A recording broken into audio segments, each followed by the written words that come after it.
ఈరోజు పురుషులకు దేవుడు 3 కిరీటాలు అనుగ్రహించాడు. చెప్దామండి, ఎన్ని కిరీటాలు? 3 కిరీటాలు. అయ్యా మరి స్త్రీలకు ఏమి లేదా? అవును, స్త్రీలకు కూడా ఉంది. అది కూడా నేను చెప్తాను. పురుషుల గురించి మనం నేర్చుకుందాం, స్త్రీలను గురించి కూడా మనం నేర్చుకుందాం. చూడండి, ఆదాము మొదటి పురుషుడు. ఈ సృష్టిలో ఆదాము మొదటి పురుషుడు. మీ అందరికి కూడా బాగా తెలుసు. ఆయన ఘనత దేవుడిచ్చాడు. అందరికీ పేర్లు పెట్టే ఘనత ఆయన ఇచ్చాడు. మొదటి మానవుడు ఆదాము. ఆదాముకి బాల్యము లేదు, కానీ వృద్ధాప్యము ఉంది. వృద్ధాప్యం ఉంది. బాల్యం అంటే ఏంటో ఆదాముకు తెలియదు. అయితే ఇంకొక ఆదాము బైబిల్లో ఉన్నారు. క్రొత్త నిబంధనలో కడపటి ఆదాము యేసుప్రభు. యేసుప్రభుల వారికి ఆ బాల్యము ఉంది, యవన ప్రాయం కూడా ఉంది, కానీ వృద్ధాప్యము లేదు. మొదటి ఆదాముకేమో బాల్యం లేదు, ఆ వృద్ధాప్యం ఉంది. కడపటి ఆదామైనటువంటి యేసుక్రీస్తు ప్రభుల వారికి యవన ప్రాయం ఉంది, బాల్య ప్రాయం ఉంది, కానీ వృద్ధాప్యం లేదని మనం నేర్చుకుంటున్నాం. సరే, పురుషునికి దేవుడు 3 కిరీటాలు అనుగ్రహించారు. నాకు 3 కిరీటాలు దేవుడిచ్చాడు. ఇక్కడున్న వాళ్ళందరికీ కూడా 3 కిరీటాలు ఇచ్చాడు దేవుడు. ఆ 3 కిరీటాలు ఏంటో నేను చెప్పాలని ఆశపడుతూ ఉన్నాను. చూడండి, దేవుని వాక్యములో నుండి సామెతల గ్రంథము 12వ అధ్యాయము 4వ వచనాన్ని చదువుదామా? యోగ్యురాలు తన పెనిమిటికి కిరీటము, అనగా ఈ కిరీటం ఏదో నీ ప్రక్కలోనే ఉంది. దేవునికి వందనాలు చెల్లిస్తున్నాం. నీ భార్య ఒకవేళ నీ ప్రక్కలో ఉంటే, ఆమె ఒకవేళ యోగ్యురాలు అయితే, యోగ్యురాలు తన పెనిమిటికి, తన భర్తకు కిరీటము. ఇది మొదటి కిరీటం. సామెతల గ్రంథంలో సొలొమోను మహారాజు 2 విషయాలు ఎప్పుడు రాసుకుంటా వచ్చాడు. యోగ్యురాలు, అయోగ్యురాలు, బుద్ధి గలవాడు, బుద్ధి లేనివాడు, జ్ఞానం గలవాడు, జ్ఞానము లేనివాడు. ఇలాగున 2 సంగతులను ఆయన రాసుకుంటూ వచ్చాడు. సరే, ఇప్పుడు ఏమంటున్నాడంటే యోగ్యురాలు గురించి ఆయన మాట్లాడుతున్నాడు. యోగ్యురాలైన భార్య ఒకవేళ నీకుంటే ఆమె నీకు కిరీటము అని దేవుడు చెప్తా ఉన్నాడు. ఇది మొదటి కిరీటం. దేవుని వందనాలు. నీ భార్య నీకు కిరీటంగా ఉంది అని మనం నేర్చుకుంటున్నాం. ఇంకొక విషయం చూడండి, రెండవది, ఆ కిరీటం మాత్రమే కాదు, ఇంకొక ప్రయారిటీ దేవుడు భార్యకు అనుగ్రహించాలి. ఇక్కడ చాలా మంది భార్యలు ఉన్నారు. వాళ్ళని ఉద్దేశించి నేను చెబుతున్నాను. సామెతల గ్రంథము 31వ అధ్యాయము 10వ వచనములో మీరు చూడండి, రెండవ మంచి విషయం భార్యలకు ఒకటి కిరీటము అని అన్నాడు. రెండవది ఏం చెప్తున్నాడు? గుణవతి అయిన భార్య దొరుకుట అరుదు, అట్టిది ముత్యము కంటే అమూల్యము అని చెప్తున్నాడు. ఒకటి భార్య అనగా యోగ్యురాలైనటువంటి భార్య కిరీటము నంబర్ 1. రెండవది ఆయన అంటున్నాడంటే గుణవతి అయిన భార్య ముత్యము అని చెప్తా ఉన్నారు. కనుక ఈ ముత్యాన్ని దేవుడు నీ ఇంట్లో ఉంచాడు. ఎప్పుడైనా ప్రభువా నీవు నాకు యోగ్యురాలైన భార్యను అనుగ్రహించావు, నీకు వందనాలని చెప్పామా? ఎప్పుడైనా ప్రభువా నీవు నాకు ముత్యము వంటి భార్యను అనుగ్రహించావు, నీకు వందనాలని ఎప్పుడైనా చెప్పామా? అలా చెప్పగలిగితే మంచిదే, అలా చెప్పగలిగితే ఆశీర్వాదమే. నేను ఒక మాట చెప్తాను. మేము సముద్ర తీరంలో ఎలిమెంటరీ స్కూల్ చదివే అంతకాలము కూడా రామాయపట్నం మీ అందరికి తెలుసు. సముద్ర తీరంలో మా నాన్నగారు అమ్మగారు అక్కడ బైబిల్ ట్రైనింగ్ చేస్తూ ఉంటే నేను ఆ ప్రాంతంలోనే జన్మించాను. సముద్రం అంటే ఏంటో నాకు తెలుసు బాగా. బెస్ట్ వాళ్ళంటే ఏంటో, చేపలు పట్టే వాళ్ళంటే ఎవరో నాకు బాగా తెలుసు. మా ఇంటికి వస్తూ ఉండేవాళ్ళు. చేపలు పచ్చి అయినా ఎండు అయినా తీసుకొని వచ్చేవాళ్ళు. నేను ఒకసారి చూశాను, మా నాన్న ఒక పెద్ద చేప కొన్నాడు. ఆ చేపను ఆయన గొడ్డలతో నరుకుతూ ఉండడాన్ని నేను గమనించాను. అంటే అంత పెద్ద చేప నాన్నగారు కొనుక్కొని అక్కడున్న బైబిల్ కాలేజ్ స్టూడెంట్స్ అందరికి కూడా ఒక్కొక్క కేజీ పంపించి వాళ్ళ దగ్గర డబ్బు తీసుకున్నాడు. సరే, నేను ఎందుకు చెప్తున్నానంటే ఆ బెస్త వాళ్ళ మధ్యలో ఒక పాస్టర్ గారు, ఒక ఒక చిన్న గుడిసె వేసుకొని ప్రేయర్ ప్రారంభించాడు. 1 సంవత్సరం దేవుని వాక్యం చెప్పారు. రండి నాన్న, మీరు అందరూ వచ్చి దేవుని వాక్యాన్ని మీరు వినండి, రండి అని ఆహ్వానించాడు. ఎవరు రాలేదు. 2 సంవత్సరాలు ఎవరు రాలేదు. చిన్న మందిరం, ఒక చిన్న గుడిసె వేసుకున్నాడు. అందరినీ ఆహ్వానిస్తున్నాడు. అందరికీ యేసు ప్రభుల వారి గురించి ఆయన చెబుతున్నారు. ఎవరు ప్రేయర్ మీటింగ్ రాలేదు. అలాగున 5 సంవత్సరాలు అయిపోయింది. నిరుత్సాహపడ్డాడు ఆ పాస్టర్ గారు. నిరుత్సాహపడి అందరి దగ్గరికి వెళ్ళి, ఇంటింటికి వెళ్ళి, ఆ బెస్ వాళ్ళ, చేపలు పట్టే వాళ్ళ ఇంట్లోకి వెళ్ళి చెప్పాడు, అయ్యా నేను ఈ ప్రాంతం విడిచిపెట్టి వెళ్ళిపోతున్నాను. ఎందుకు వెళ్ళిపోతున్నారు పాస్టర్ గారు అంటే, మీరెవరూ ప్రభునందు విశ్వాసం ఉంచలేదు, మీరెవరూ బాప్సం తీసుకోలేదు, అందుకని నేను వేరే ప్రదేశానికి వెళుతున్నాను. ఒక పెద్ద ఆయన ఏం చేశాడంటే, పాస్టర్ గారు ఆగండి, ఇన్ని దినాలు మీరు మా కొరకు ప్రార్థన చేశారు, ఇన్ని రోజులు యేసు స్వామి గురించి మీరు చెప్పారు, నిజమే మేము దేవుని మందిరానికి రాలేదని ఆయన లోపలికి వెళ్ళి ఒక ఇలాంటి పేపర్లు చుట్టిన ఒకదేదో ఒక వస్తువు తెచ్చి ఆ పాస్టర్ గారికి ఇచ్చారు. ఆ పాస్టర్ గారు ఇలా తెరిచి చూస్తే అందులో ఒక ముత్యము ఉంది. ఆ ముత్యం ఉంటే పాస్టర్ గారు చూసి అవాక్కయ్యారు. ఎందుకనంటే ఇది ఎంత, దీని విలువ, అబ్బో చాలా విలువ ఉంటుంది దాని అని చెప్పి పాస్టర్ గారు ఆశ్చర్యపడ్డాడు. ఆశ్చర్యపడి అడిగాడు, ఎంత ఉండొచ్చు అంటే, దాని ధర ఏంటో నాకు తెలియదు, నేను నా కుమారుడు ముత్యాల వేటకు సముద్రంలోకి వెళ్ళే వాళ్ళము, నేను బోట్లో సముద్రం మీద ఉండి ఒక తాడు కిందకు వేసి నా కుమారుణ్ణి ఆ తాడుతో లోపలికి వెళ్ళమనేవాడిని. ఆ గర్భంలో అనగా సముద్ర గర్భంలో ముత్యము నా కుమారునికి దొరికినప్పుడు ఆయన తాడు ఇలా లాగేవాడు. అప్పుడు నేను నా కుమారుని పైకి నేను గుంజుతూ ఉండేవాడిని, పైకి లాగుతూ ఉండేవాడిని. నా కుమారుడు ఇలా తాడు లాగినప్పుడు ఆయనకు ఒక ముత్యం దొరికిందని నేను ఆలోచన చేస్తూ ఉండేవాడిని. ఒక దినం ఎంతసేపు చూసినా కొడుకు లోపలికి వెళ్ళిపోయాడు, కానీ ఎంతసేపు ఈ తాడు లాగడం లేదు. ఆయన ఈ గుండె చుట్టూరా తాడు వేసుకొని దిగాడు. ఆయనకు అర్థమైంది ఏంటంటే, ఊపిరి ఆడక ఆ కుమారుడు చచ్చిపోయాడని అర్థమైంది. తండ్రి చాలా బలవంతంగా ఆయన బోట్లో ఉండి, పడవలో ఉండి ఆ కుమారుని పట్టి తాడు బయట తీశాడు, కానీ ఆ కుమారుడు చచ్చిపోయి ఉన్నాడు. ఆయన చేతిలో ఒక చిన్న వస్తువు ఏదో ఉంది. ఆ తండ్రి ఆ వస్తువును చూసినప్పుడు ఒక ముత్యము ఆయన చేతిలో ఉంది. అప్పుడు ఆ బెస్సవాడు చెప్పాడట, ఆ నాన్నగారు చెప్పాడట, దీని విలువ ఏంటో నాకు తెలియదు, దీనికి నేను ఖరీదు కట్టలేను, కానీ దీని విలువ నా కుమారుని యొక్క ప్రాణము అని చెప్పారట. ప్రియమైన దేవుని బిడ్డలారా, ముత్యాలు ఒట్టిగానే దొరకవు, సునాయాసంగా దొరకవు. ఆ కుమారుడు ముత్యం తీసుకురావడానికి తన ప్రాణాన్ని పణంగా పెట్టాడు. ఈ రోజున నీ భార్యను ఆయన ఏమని పిలుస్తున్నాడు అని అంటే, ముత్యము. ఆ మాట చదువుదామా?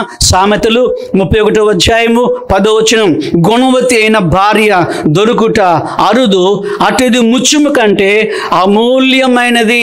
ముత్యము కంటే అమూల్యమైనది. నాట్ ఓన్లీ ముత్యం అని అనడం లేదు దేవుడు, ముత్యము కంటే కూడాను అది అమూల్యమైంది, అది చాలా విలువైంది అని అంటున్నారు. పురుషునికి దేవుడు ఆ స్త్రీని అనగా భార్యను ఒకటి కిరీటంగా ఇచ్చాడు. యోగ్యురాలైనటువంటి భార్య పెనిమిటికి కిరీటం. రెండవ మాట ఏమంటున్నాడు? గుణవతి అయిన భార్య పురుషునికి ముత్యము అని అంటున్నారు. దేవునికి వందనాలు చెల్లిస్తున్నాం. భార్యలకి చూడండి దేవుడు ఎంత గొప్ప విలువ అనుగ్రహించారో మీరు ఆలోచన చేయండి. ఇంకో మాట చూడండి, సామెతలు 19:4లో భార్యల గురించి 3వసారి దేవుడు మాట్లాడుతున్నాడు. సతీమణుల గురించి దేవుడు మాట్లాడుతున్నాడు. ఏమని? 19:14 చదువుదామండి. సుబుద్ధి గల భార్య యెహోవా యొక్క దానము. నేను చెప్పాక నాతో మీరు రిపీట్ చేయండి. సుబుద్ధి గల భార్య యెహోవా యొక్క దానము. ఇప్పుడు పురుషులు మాత్రమే చెప్పండి. సుబుద్ధి గల భార్య యెహోవా యొక్క దానము. 3 విషయాలు చూడండి, 3 కిరీటాలు దేవుడు అనుగ్రహించాడు. ఒకటి యోగ్యురాలు పెనిమిటికి కిరీటం, రెండవది గుణవతి అయిన భార్య ముత్యం అని అన్నాడు. మూడవది సుబుద్ధి గల భార్య యెహోవా యొక్క దానము. దేవుడు అనుగ్రహించిన దానం. నీకు నీ భార్యను దేవుడు అనుగ్రహించారని బైబిల్ గ్రంథం ద్వారా మనం చూస్తున్నాం. ఈ దానం అనేది మనందరూ తెలుసు కదండి. ఎవరైనా మనకు ఏదైనా ఇస్తే అది దానం. నేను జాయ్ చరణ్ గారి దగ్గరికి లాస్ట్ మంత్ నేను వెళ్ళాను. ఆ సహోదరి ఏమన్నారంటే, మీకు వైట్ డ్రెస్ ఉందా అని అడిగింది. నాకు వైట్ డ్రెస్ లేదండి, వేరే కొంచెం తెల్ల రంగులో ఉన్నది, వేరే ఉన్నాయి. నాకు పాస్టమ్మ గారికి ఇలాంటి డ్రెస్ ఇచ్చింది. అందుకని 11th రోజున మనందరం కూడా వైట్ డ్రెస్ వేసుకురావాలని మీకు చెప్తే నా మాటకు మీరు అందరూ కూడా లోబడ్డారు. చాలా వందనాలు. దేవుడు మనం దీవించి ఆశీర్వదించును గాక. దానము ప్రియమైన బిడ్డలారా, ఎన్నో దానాలని మనం చూస్తూ ఉన్నాం కదండి ఈ లోకములో. గోదానము, తర్వాత భూదానము, తర్వాత వస్త్రదానము, తర్వాత రక్తదానము, ఇలాంటి దానాలు ఎన్నెన్నెన్నెన్నో చాలా ఉన్నాయి. అయితే అన్ని దానాల్లో ఒక దానం గురించి దేవుడు మాట్లాడుతున్నాడు. ఏంటి ఆ దానం అని అంటే, సుబుద్ధి గల భార్య యెహోవా యొక్క దానము అని అంటున్నాడు. ఒకటి కిరీటము, రెండవది ముత్యము, మూడవది దానము. మర్చిపోకండి దయచేసి. అందుకని భార్యలను ప్రేమతో చూడడము మర్చిపోవద్దు. దేవుడు మీకు దానంగా ఇచ్చాడు. ప్రభువా, నీవు నాకు దానంగా ఇచ్చిన భార్యను బట్టి వందనాలు. బలహీనతలు ఉండొచ్చు, మీతో మాట్లాడకుండా ఉండొచ్చు, మిమ్మల్ని గౌరవించకుండా ఉండొచ్చు, వేరుగా ఉండొచ్చు. నేను కాదని చెప్పడం లేదు. కుటుంబం అన్నప్పుడు ఎన్నో విషయాలు జరుగుతూ ఉంటాయి. కానీ దానం అన్న విషయాన్ని మనం మర్చిపోవడానికి వీలు లేదని ప్రభు నామపేట మనం చేస్తున్నాను. సరే, రెండవ విషయాన్ని చూద్దాం. పురుషునికి భార్య కిరీటము, అది మొదటి కిరీటం అయిపోయింది. ఆ విషయాన్ని చూసాం. రెండవ కిరీటం పురుషునికి.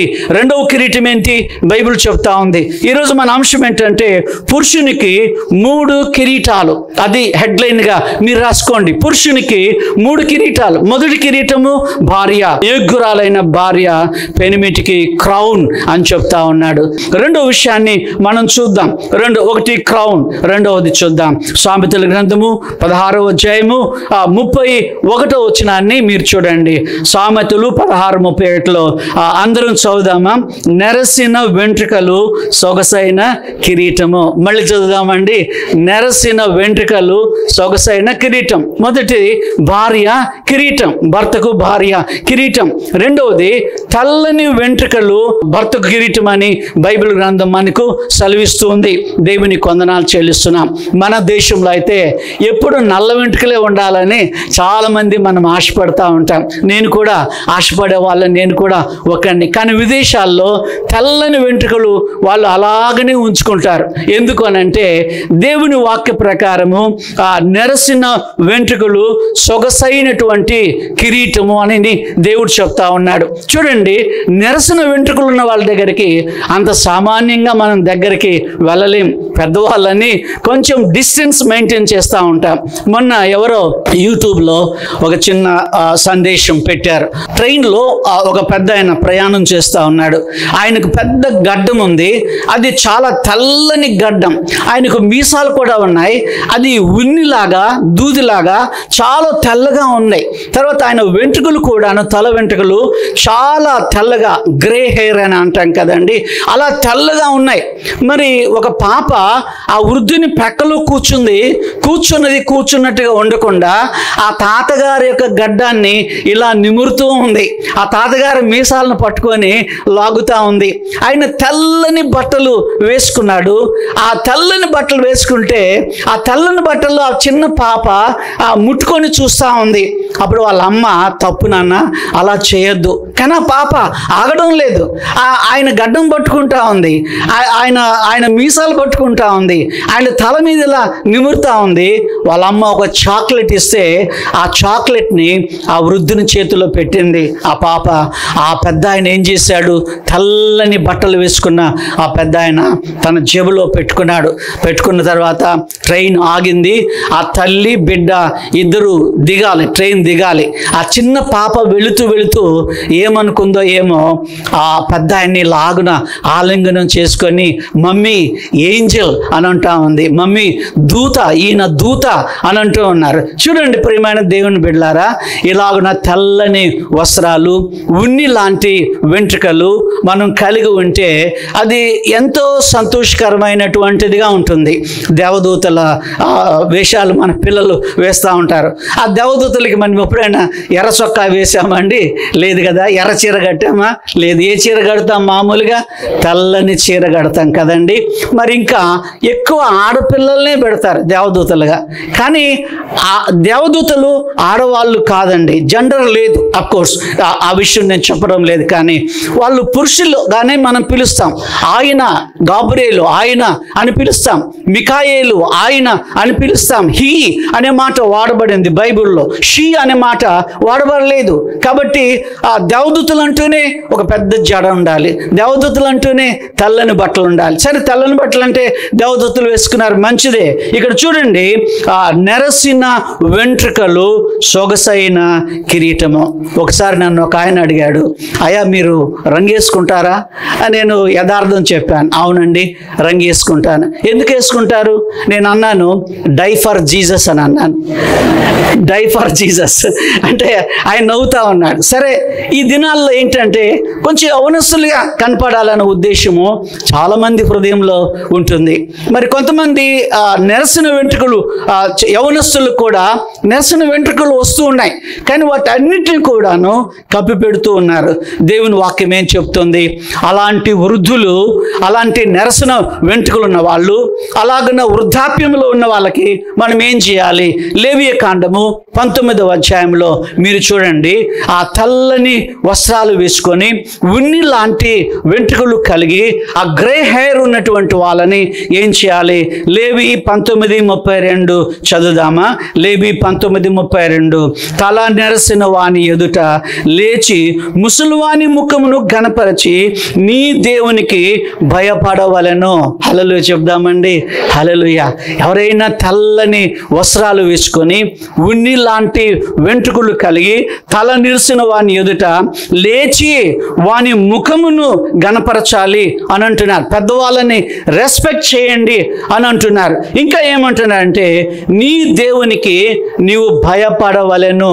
లేవి 19:32లో దేవుడు ఈ మాట చెప్తా ఉన్నాడు. దేవుడికి వందనాలు చెల్లిస్తున్నాం. పెద్దవాళ్ళు కనిపించినప్పుడు, తెల్లని వెంట్రుకలు ఉన్న వాళ్ళు కనిపించినప్పుడు, వయోవృద్ధులు కనిపించినప్పుడు వాళ్ళని మనం లేచి గౌరవించాలని బైబిల్లో మనం చూస్తూ ఉన్నాం. మేము తెలుగు చర్చిలో అమెరికా దేశంలో పనిచేసే రోజులలో మా చర్చికి 75 సంవత్సరాలు 80 సంవత్సరాలు ఉన్నటువంటి వాళ్ళు, ముసలి వాళ్ళు వచ్చేవాళ్ళు.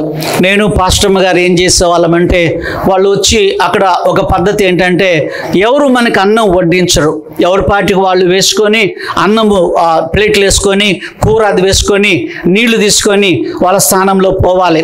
ఎవరు చేతులు కడుక్కోవడానికి నీళ్లు కూడా ఇవ్వరు. పాస్టర్ గారు అయినా సరే నీళ్ళు ఏమివ్వరు, ఎవరి పని వాళ్ళు చేసుకోవాలి. పాస్టర్మ గారు మేము కొత్తగా ఇండియా నుండి వెళ్ళాం కాబట్టి ఆ వయోవృద్ధులు పాపం అంత దూరం వచ్చి ఇస్రాకు తీసుకొని వాళ్ళు అన్నం వడ్డించుకోలేరని నేను పాస్టర్మ గారు ఏం చేసేవాళ్ళం, కొంతమంది పెద్దవాళ్ళకి అన్నం వేసి కూర వేసి వాళ్ళు వడ్డించే వాళ్ళం. అక్కడ ఒక నాయకుడు ఉండేవాడు, ఆయన భారతీయుడు, ఇండియన్. ఆయన ఏమని చెప్పాడంటే, ఇక్కడ అలాంటి వడ్డించే పరిస్థితులు ఏమీ లేవు. ఎంత పెద్దవాళ్ళైనా సరే వాళ్ళ అన్నము వాళ్ళే తెచ్చుకోవాలి, వాళ్ళ కూరలు వాళ్ళే వడ్డించుకోవాలి. మారన్నం కావాలంటే కూడా వాళ్ళే రావాలి, వాళ్ళ నీళ్లు వాళ్ళు తీసుకోవాలి. స్టాప్ చేశాం ఆ పని చేయడము, మేము ముగించి వేశాం. ఎందుకు చెప్తున్నామంటే, బైబిల్లో తల నిరసిన వాని ఎదుట లేచి ముసలివాని ముఖమును గణపరచి నీ దేవుడైన యెహోవాకు నీవు భయపడాలి అని బైబిల్లో మనం చూస్తున్నాం. దేవునికి వందనాలు చెల్లిస్తున్నాం. ఇంకో మాట వృద్ధుల గురించి వ్రాయబడి ఉంది. 1 తిమోతి 5:1 చూడండి, వృద్ధులను గద్దింపక తండ్రిగా భావించాలి. పెద్దవాళ్ళని మనం గద్దించడానికి వీలు లేదు. మీ నాన్న 70 సంవత్సరాలు ఉన్నదేమో, 75 సంవత్సరాలు ఉన్నాయేమో, వాళ్ళని గద్దించడానికి వీలు లేదు. చిన్నపిల్లలు కాదు గద్దించడానికి, వాళ్ళ చిన్నపిల్లలు కాదు. అమ్మ వయోవృద్ధురాలుగా ఉంది, అమ్మను గద్దించడానికి వీలు లేదు. ఎందుకమ్మా ఇలా చేసావనని గద్దించడానికి గమనించడానికి వీలు లేదు. ఎందుకంటే వారు వృద్ధులు గనక వారిని మనం గౌరవించాలి. వారు నెరసిన వెంట్రుకలు కలిగిన వారు గనక వారి ఎదుట లేచి నిలబడి వారికి నమస్కరించాలని బైబిల్లో మనం చూస్తున్నాం. 71వ కీర్తనలో దావీదు మహారాజు 18వ వచనంలో దేవునికి ప్రార్థన చేశాడు. వృద్ధాప్యం గురించి దేవునికి ప్రార్థన చేశాడు. ఏమని ప్రార్థన చేశాడు? తల నెరసి వృద్ధునయ్యుండు వరకు నన్ను విడవద్దు ప్రభువా అని ప్రార్థన చేశాడు. తల నెరసి నేను వృద్ధున్నయ్యేంత వరకు, నేను నడవలేని స్థితి ఉన్నప్పుడు, నేను మాట్లాడలేని స్థితి నాకు ఉన్నప్పుడు, నా కాళ్ళు చేతులు వణుకుతున్నటువంటి స్థాయిలో నేనున్నప్పుడు ప్రభువా నన్ను నీవు విడిచిపెట్టొద్దు అని అంటున్నాడు. అవును, దేవుడు వృద్ధులను విడిచిపెట్టే దేవుడు కాదని బైబిల్ గ్రంథంలో మనం చూస్తున్నాం. 2 కిరీటాలు మనం గమనించాం. ఆ పురుషునికి మొదటి కిరీటం ఏంటండి? యోగ్యురాలైన భార్య. రెండవ కిరీటం ఏంటి? నెరసిన వెంట్రుకలు. ఆ రెండవ కిరీటం. దేవుడికి వందనాలు చెల్లిస్తున్నాం. మీరు అనుకోవచ్చు మా ఆయనకి వెంట్రుకలు లేవయ్యా అని మీరు అనుకోవచ్చు. కానీ వయసు ఉంది కదా, అందుని బట్టి దేవుడికి ఎంతో వందనాలు చెల్లించ బద్దులమై ఉన్నాం. 3వ విషయాన్ని చెప్పి నేను ఈ వాక్య భాగాన్ని నేను ముగిస్తాను. సామెతలు 17వ అధ్యాయము 6వ వచనం చూడండి. కుమారుల కుమారులు వృద్ధులకు కిరీటము. మళ్ళీ చెప్దామండి, కుమారుల కుమారులు వృద్ధులకు కిరీటం. అంటే దీన్ని వ్యవహారిక భాష బైబిల్ అని నా దగ్గర ఇంకొక బైబిల్ ఉంది. మామూలుగా ఈ బైబిల్ కాకుండా పేపర్ లాంగ్వేజ్లో రాసినటువంటి ఒక బైబిల్ ఉంది. ఆ బైబిల్ నేను అప్పుడప్పుడు చూస్తూ ఉంటాను. ఇదే వచనము అక్కడ ఏముందంటే ఆ ముసలి వారికి మనుమలు మనవరాండ్రు కిరీటము అని ఉంది.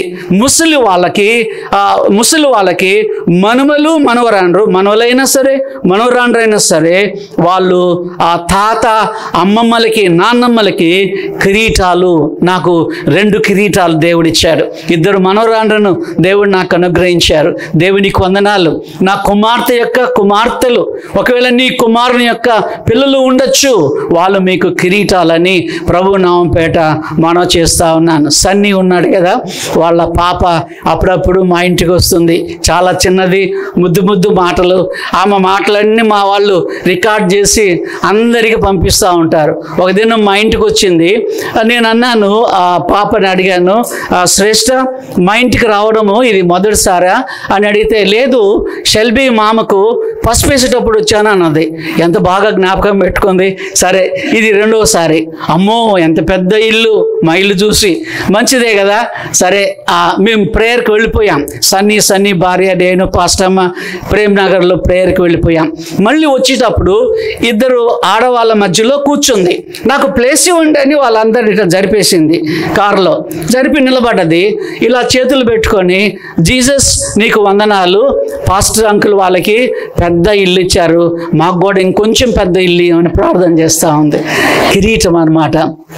ఎంత ఆనందదాయకం కదా, ఎంత సంతోషమో మీరు గమనించండి. ఈ పిల్లలు మన ఇంట్లో ఉంటే ఇవి మనకు కిరీటాలు. అది ఆ తాతగా లేకపోతే అమ్మమ్మగా నాన్నమ్మగా ఎంత చిన్న బిడ్డలను చూసి మనం సంతోషపడతామో. వాళ్ళకి 2 భాషలు తెలుసట. ఆ తెలుగు అనే భాష గురించి నేను మాట్లాడడం లేదు, వాళ్ళకి ఇంగ్లీష్ భాష గురించి నేను మాట్లాడడం లేదు. చంటి పిల్లలు ఎవరైనా ఉంటే 2 భాషలు వాళ్ళకు తెలుస్తాయి. ఏంటి ఆ భాష అంటే, ఒకటి ప్రేమ అనే భాష, రెండవది కోపము అనే భాష కదండి. అందుకని మనము ప్రభు దగ్గరికి వెళ్ళేటప్పుడైనా పిల్లల దగ్గరికి వెళ్ళేటప్పుడైనా ఒట్టి చేతులతో వెళ్ళొద్దు అని అంటారు. ఒక సామెత ఉంది. దేవుని దగ్గరికి వెళ్ళేటప్పుడు రిక్తహస్తాలతో వెళ్ళకూడదు. చిన్న బిడ్డలు ఎవరైనా ఒక ఇంట్లో ఉంటే ఆ ఇంట్లోకి మనము వెళ్ళేటప్పుడు ఒట్టి చేతులతో వెళ్ళకూడదు. ఏదైనా ఒక చిన్న చాక్లెట్, ఒక 5 రూపాయల చాక్లెట్, ఒక 10 రూపాయల చాక్లెట్, లేకపోతే ఏదైనా వాళ్ళ పిల్లలకి ఏది ఇష్టం కిరీటమో అది తీసుకువెళితే అది చాలా ఆశీర్వాదకరంగా ఉంటుందని నేను మీకు మనవి చేస్తా ఉన్నాను. ఆ ముసలి వారికి మనవలు మనవరాండ్రు కిరీటము అని బైబిల్లో వ్రాయబడి ఉంది. గ్రాండ్ చిల్డ్రన్ వాళ్ళకి కిరీటంగా ఉన్నారు. దేవుని వందనాలు. 3 కిరీటాలు మనం గమనించాం. మొదటి కిరీటం ఏంటండి? యోగ్యురాలైన భార్య. రెండవ కిరీటం ఏంటి? నెరసిన వెంట్రుకలు. మూడవది కుమారులు వృద్ధులకు కిరీటము. దేవుడు కొంతమందికి ఈ కిరీటము అనుగ్రహించారు. కొంతమందికి దేవుడు కిరీటాలు అనుగ్రహించబోతా ఉన్నారు. దేవుని వందనాలు చెల్లిస్తున్నాం. చాలామంది ఏం చేస్తారంటే ఆ కోడలకి ఇంకా పిల్లలు పుట్టడం లేదని బాగా బాధ పెట్టి సాధించే వాళ్ళు ఉన్నారు. అలా సాధించొద్దండి దయచేసి. దేవుడిచ్చినప్పుడే మనం తీసుకుందాం. దేవుడిచ్చినప్పుడే ఈ కిరీటాన్ని మనము ధరిద్దాం. దేవుడికి వందనాలు చెల్లిస్తున్నాం.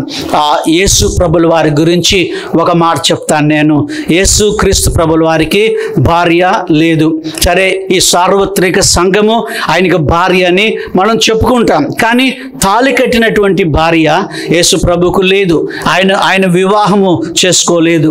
ఇంకొక విషయం ఏంటంటే యేసు ప్రభుల వారికి వృద్ధాప్యం అనేది లేదు. అనగా భార్య అనే కిరీటము ఆయనకు లేదు. నంబర్ 1. రెండవది, వృద్ధాప్యం అనే కిరీటం కూడా ఆయనకు లేదు. అనగా నెరసిన వెంట్రుకలు అనే కిరీటం కూడా ఆయనకు లేదు. ఆయన యవ్వన కాలంలో ఆ ప్రాణం పెట్టినటువంటి దేవుడిగా ఉన్నాడు. దేవుడికి వందనాలు చెల్లిస్తున్నాం. అలాగనే ఆయనకు మనవళ్ళు మనవరాండ్రు కూడా లేరు. ఈ 3 విషయాలు జ్ఞాపకం ఉంచుకోండి. ఆయనకు భార్య లేదు. భార్య అనే కిరీటము ఆయనకు లేదు. రెండవది, వృద్ధాప్యం అనే కిరీటం కూడా ఆయనకు లేదు. మూడవది, ఆయనకు మనవళ్ళు మనవరాండ్రు లేరు. ఎందుకు అనంటే ఒకవేళ నాకు ఆయన డాడీనే, దేవుడు యెహోవా దేవుడు నాకు నాన్న, యేసు ప్రభు నాకు నాన్న. ఆయన నాకు నాన్నని నా మనవరాలు తాత అని దేవుణ్ణి పిలవలేదు.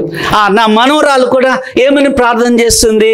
డాడీ అనే ప్రార్థన. అంటే యేసు ప్రభుల వారికి మనవళ్ళు మనవరాండ్రు లేరు, కానీ కుమారులు కుమార్తెలు ఆయనకున్నారు. హల్లెలూయా చెప్దామండి. హల్లెలూయా. ఆయన గ్రాండ్ చిల్డ్రన్ అని అంటూ ఎవరు లేరు. యేసు ప్రభుల వారిని ఎప్పుడైనా తాత అని పిలిచామా? ఎన్నడూ అది ఆ శబ్దము మన నోట్లో నుంచి రాలేదు. బైబిల్లో ఏం రాస్తుంది? యోహాను సువార్త 1:12 ఎందరూ ఆయనను అంగీకరిస్తారో వారందరికీ ఆయన కుమారులు కావడానికి ఆయన అధికారం ఇచ్చాడు.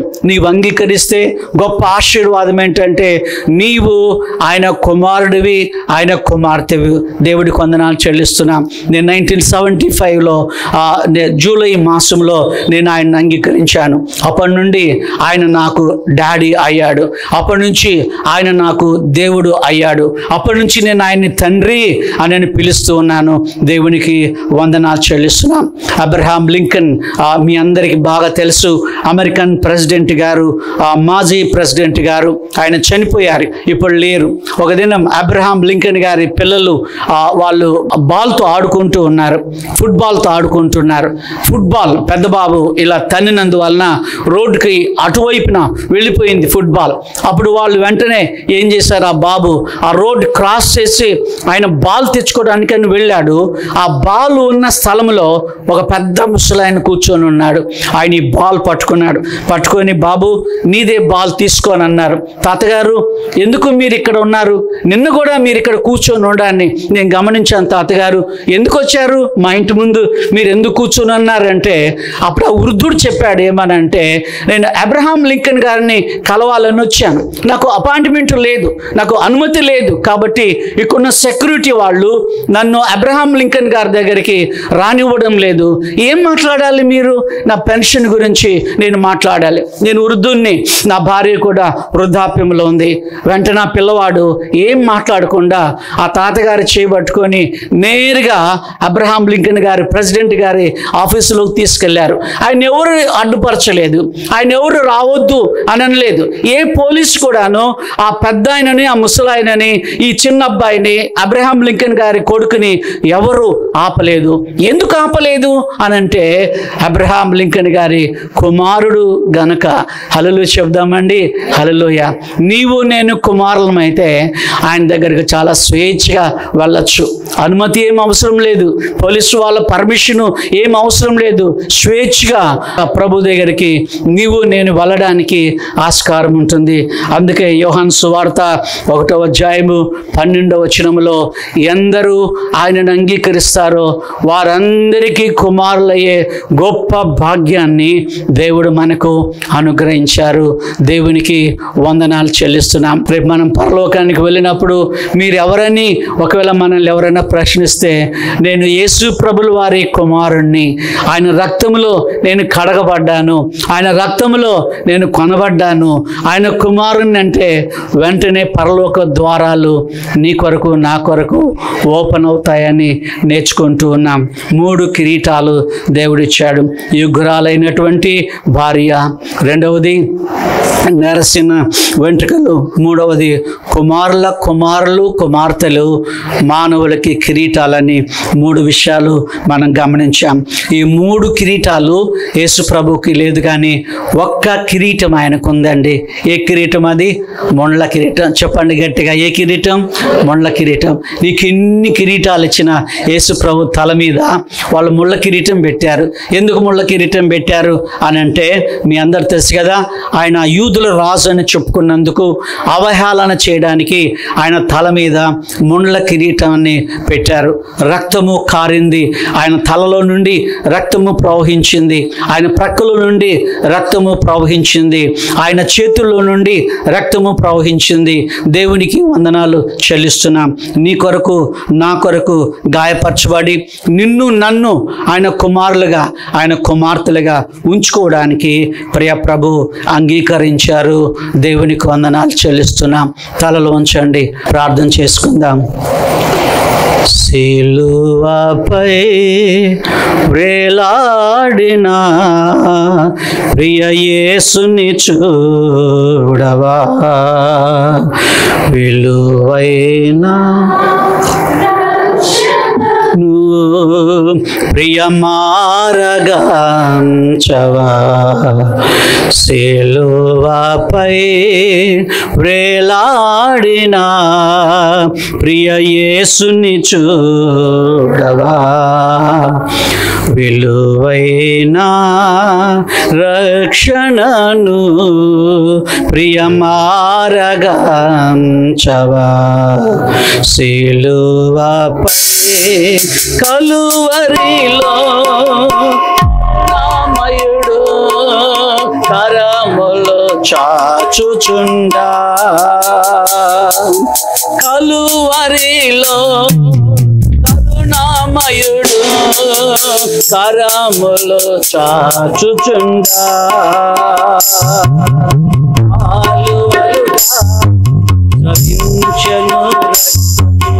కాలువలుగా స్రవించెను రక్తం, కలుషములను కడిగివేయును, కలుషములను కడిగివేయును. సిలువపై వేలాడిన ప్రియ యేసుని చూడవా,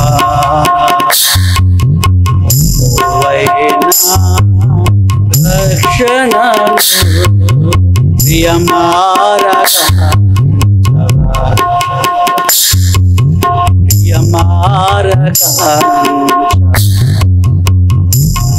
ప్రార్థన చేసుకుందాం. పరిశుద్ధుడా, మీకు వందనాలు చెల్లిస్తున్నాము. మానవాళికి మీరు అనుగ్రహించిన 3 కిరీటాలు బట్టి మీకు స్తోత్రాలు, వందనాలు చెల్లిస్తున్నాము. నాయన, మా అందరికీ మంచి మంచి కిరీటాలు ఇచ్చారు. భార్య అనే కిరీటం ఇచ్చారు, మనవలు మనవరాండ్రు అనే కిరీటం ఇచ్చారు, అలాగనే ప్రభా వృద్ధాప్యం అనే కిరీటం ఇచ్చారు. మీకు వందనాలు ప్రభా. మీకు ఇవేవి లేవు, కానీ ఒకే ఒక్క కిరీటము మీ తల మీద ఉంది, ముండ్ల కిరీటం.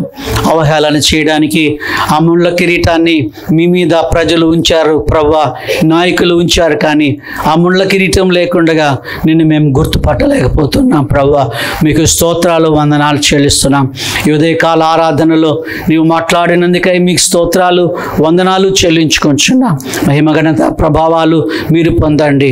గొప్ప ప్రభువా, మీకు స్తోత్రాలు, వందనాలు చెల్లిస్తూ యేసునామం బట్టి అడుచున్నాం తండ్రి, ఆమెన్.